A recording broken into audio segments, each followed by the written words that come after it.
Chapter number 12, Modern History, page number 225. The Jallianwala Bagh Massacre. The government was determined to suppress the mass agitation. It repeatedly lathi charged and fired upon unarmed demonstrators at Bombay, Ahmedabad, Calcutta, Delhi, and other cities. Gandhiji gave a call for a mighty hartal on 6 April 1919. The people responded with unprecedented enthusiasm. The government decided to meet the popular protest with repression, particularly in Punjab. At this time was perpetrated one of the worst political crimes in modern history.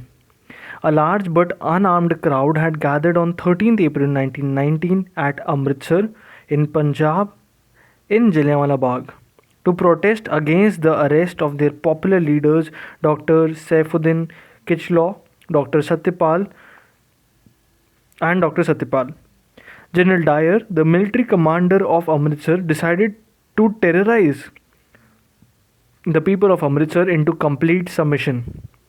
Jallianwala Bagh was a large open space which was enclosed on three sides by buildings and had only one exit.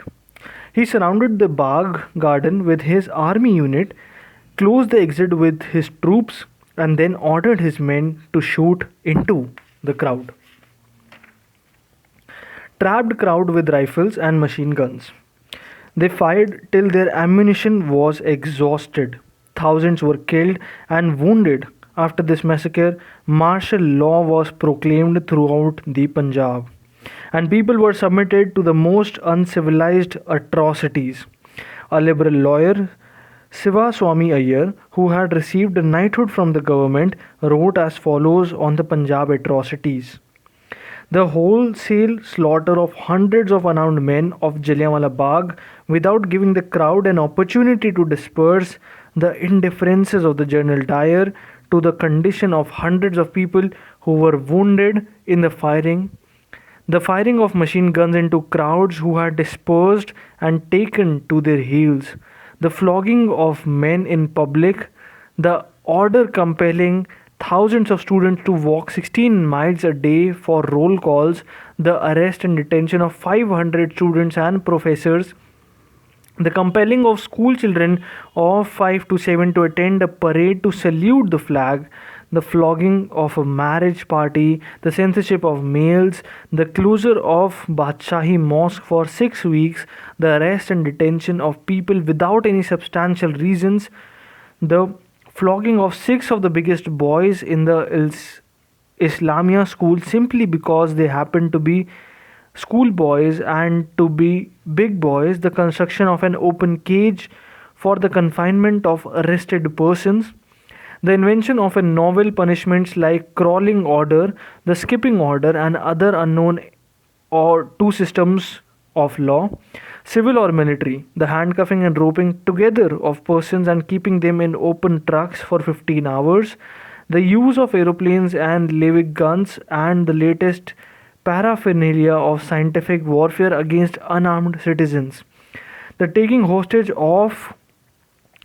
of hostages and the confiscation of destruction of property for the purpose of securing the attendance of absentees, the handcuffing of Hindus and Mohammedans in pairs with the object of demonstrating the consequences of Hindu-Muslim unity, the cutting off electric and water supplies from Indian houses, the removal of fans from Indian houses and giving them for use by Europeans, the commandeering of all vehicles owned by Indians and giving them to Europeans for use. These are some of the many incidents of administration of martial law, which created a reign of terror in Punjab and have shocked the people. A wave of horror ran through the country as knowledge of Punjab happenings spread.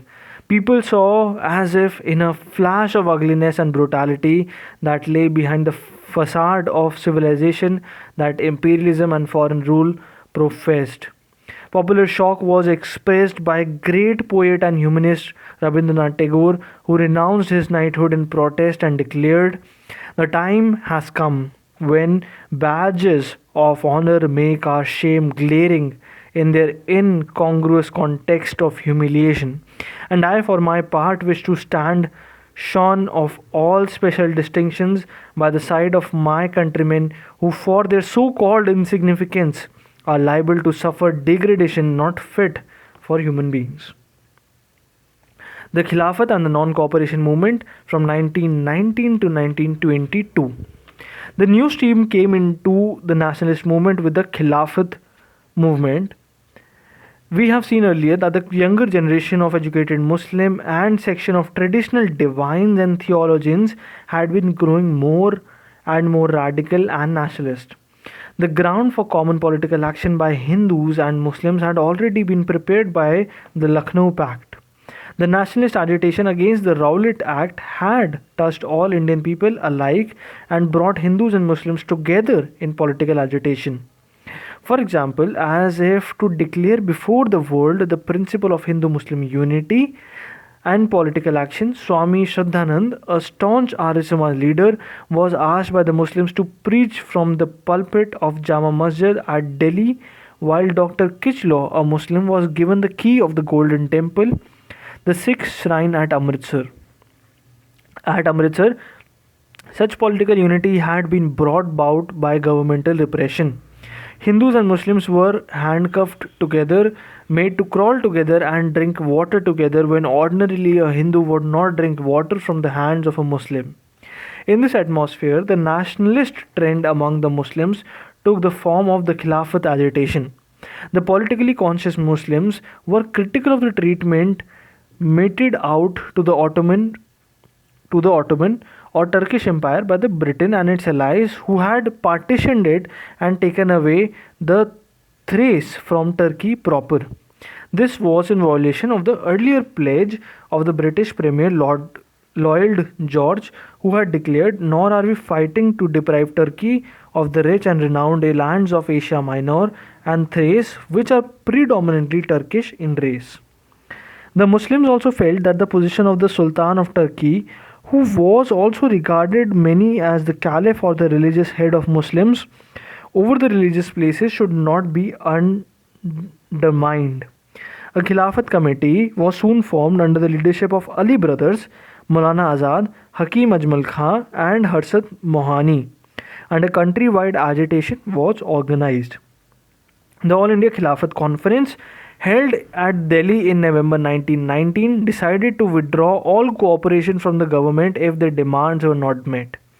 The Muslim League, now under the leadership of nationalists, gave full support to the National Congress and its agitation on political issues.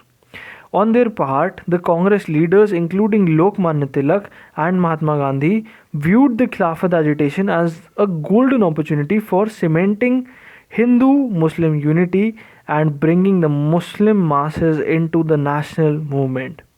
They realized that different sections of the people, Hindus, Muslims, Sikhs, Christians, capitalists and workers, peasants and artisans, women and youth, and tribal people and people of different regions would come into national movement through experience of fighting for their own different demands and seeing that the alien regime stood in opposition to them. Gandhiji looked upon the Khilafat agitation as an opportunity of uniting Hindus and Mohammedans as would not arise in 100 years. Early in 1920s, he declared that the Khilafat question overshadowed that of the constitutional reforms and the Punjab wrongs and announced that he would lead a movement of non-cooperation if the terms of peace with Turkey did not satisfy Indian Muslims. In fact, very soon Gandhiji became one of the leaders of the Khilafat movement.